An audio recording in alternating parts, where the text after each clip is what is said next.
disruptive. America that I fought for. Weird thing to happen. Hello, one and all. Welcome to this edition of Kitz Corner. Hope you're having a fantastic day so far. So, Canada is going in the deep, dark direction of a centralized online currency, which sounds even more disturbing than it already entails the more you look into this. Because what it basically imposes is that instead of having fundamental cash and actually having transactions based on your behalf, that it's going now towards an online institution. They're going to have records of your financial transactions. They're also going to have personal information, and then they're going to dictate and decide your finances in this ever-developing, technological, crazed world that we're in right now. As they tried to, campaign this as. It's about convenience, right? It's about the convenience of the consumer, not at all about surveillance.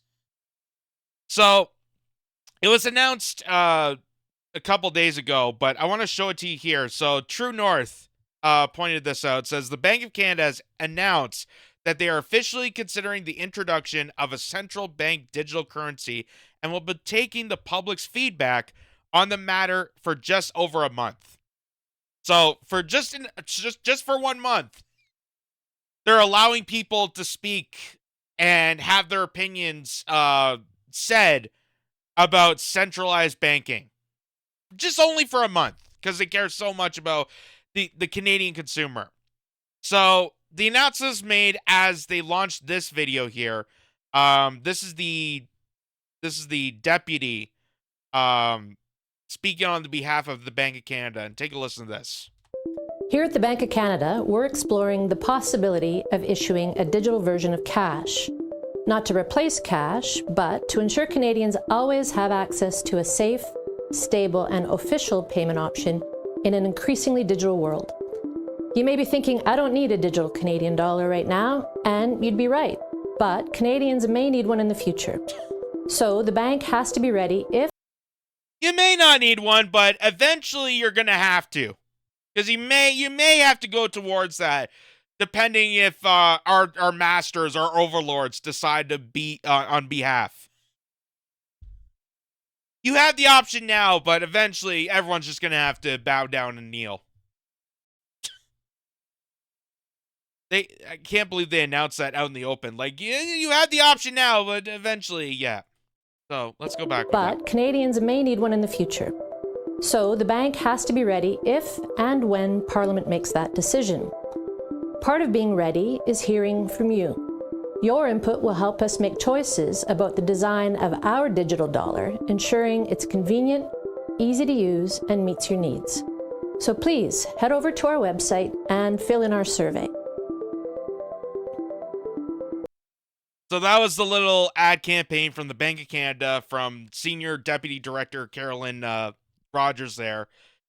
Trying to promote this as like, eventually to keep up with technology, everyone's going to have to comply. Everyone's going to have to go along with this because, innovation is going to take over, and to keep up with the technological age, everybody's just going to have their dollars taken away from them and their financial, their financial independency being forward towards the government. Everyone's just going to have to do it eventually, depending if the government allows it. But we'll have your opinion for at least a month. So that's the big thing here. And this is coming on the behalf of this. So the Atlantic Council put this together and says the Central Bank Digital Currency Tracker. And they go on by saying, because I clicked on, it's a little map here. Let me show you the actual shift here. So this is a website that shows all the countries that are committed on board to do the central bank currency digital dollar. And they have all these different categories of different countries. They're talking about the G7 summits, the G20 summits, all these national leaders gathering together to commit towards this central currency and how the tracking is going. Like, it seems Orwellian to the next degree. And this is what they said about Canada. because I clicked on Canada here, and they had a description, and they have trackers saying that it's in development, that we're considering going towards a central digital bank currency. And it says Canada has been researching a digital currency since 2017. In December 2020, Timothy Lane, the Bank of Canada deputy governor in charge of financial technology, stated that COVID-19 may expedite Canada's need for a central bank digital currency. As recently as late May 2021, Lane said that any digital currency the Bank of Canada may offer would be more environmentally friendly than Bitcoin. He shared that the central bank has been studying environmental impacts as part of a research on a potential CBDC. The Bank of Canada does not have immediate plans of launching a CBDC. In March 2022, it was announced that the Bank of Canada was entering a partnership with MIT's Digital Currency Initiative, which would help inform the policy outcomes around a Canadian CBDC. No intentions, but then we're going to partner with a university to implement a technology to allow this to happen. But we have no plans for it. And then we're going to do commercials advertising it. But we have no intentions of doing it. We have no intentions. It's still your money, right? It's still your money. It's about the convenience.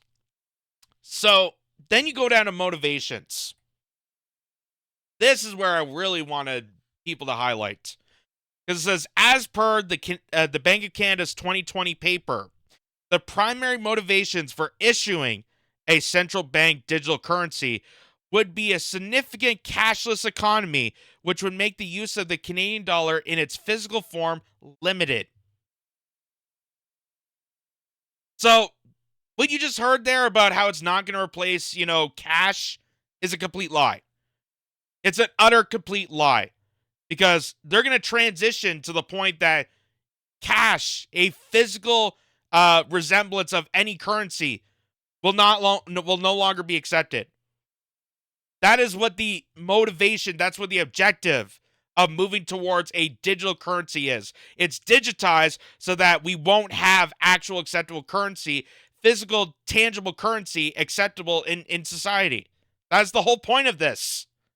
As they're lying to you, saying that it's not going to replace cash. Trust me. And the possibility of the Canadian dollar facing competition from an alternate digital currency. So that's what they're saying about this.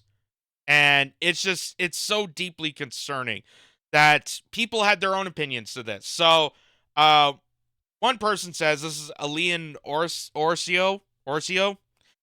She said, definitely not. Voting against a digital Canadian dollar. I'm not okay with surveillance and having my money canceled at the whim of the government. Also, not sure that the benefits are given it to losing purchasing power. So you're losing your independency when it comes to finances. You're now subjugated to whatever corporation tied to the government decides for you. They're dictating over your dollars. That's what this is basically about. Same with the digital ID, same with the verified me. We did a whole expose on that and how it's connected into these, intelligence community to surveil and track and monitor and dictate over your lifestyle.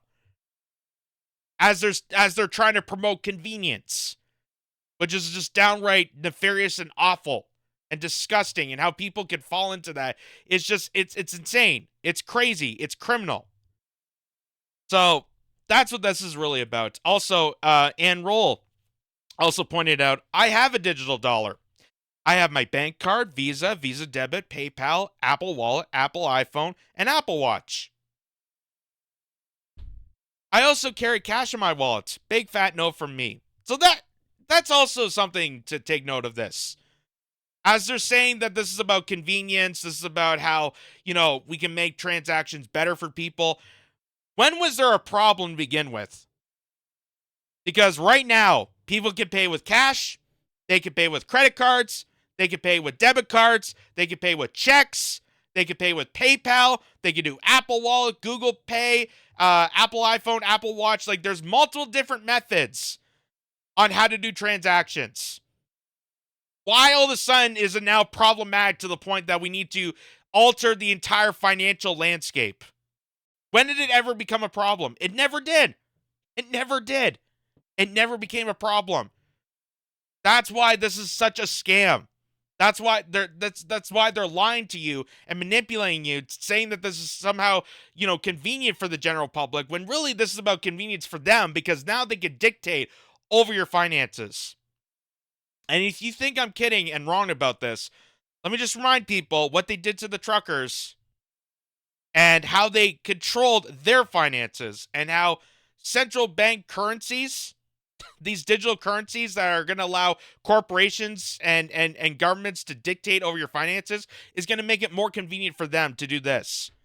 So remember this, Canada says it will freeze the bank accounts of Freedom Convoy truckers who continue their anti-vaccine mandate blockades. That's why this is problematic. And that's why the convenience is not for you. It's the convenience for them. Because now they have more information on you. Now they have a gateway to control and dictate what you're spending your money on. That's what this is all about. This is not about safety. This is not about, easy, convenient transactions. Because we never had problems like this before. We never had problems. Never, ever, ever. But now all of a sudden, it's problematic to the point that we need to outsource that to a centralized digital banking system that is going to allow government takeover and control over your finances, over your liberty, over your independence of what you purchase and what you don't purchase. It's just, it's insane. It's utterly insane. And already big banks are teaming up with this. We showed, again, the Verified Me scandal that was going towards with TD Bank and CIBC and RBC and all these other big institutional banks here in Canada. It's already happening. And it's going to get worse and worse to come until people, rise up, and people need to wake up to this, because this is not all about convenience. This is not about, saving the environment. This is about control. It is what it is. It's about control. It's about overreaching to the point that your individuality, your finances, how you spend your money is going to be dictated by a corrupted government, and how it's going to be easily accessible for them, and how it's going to be worse off for you. That's what it really is about. Not any of this advertising or any of this is gonna change people's minds, because they know exactly how manipulative this system can get. They know already that they're freezing bank accounts, that they're already dictating over what people can do with their own money. And it's just going to get worse and worse to come.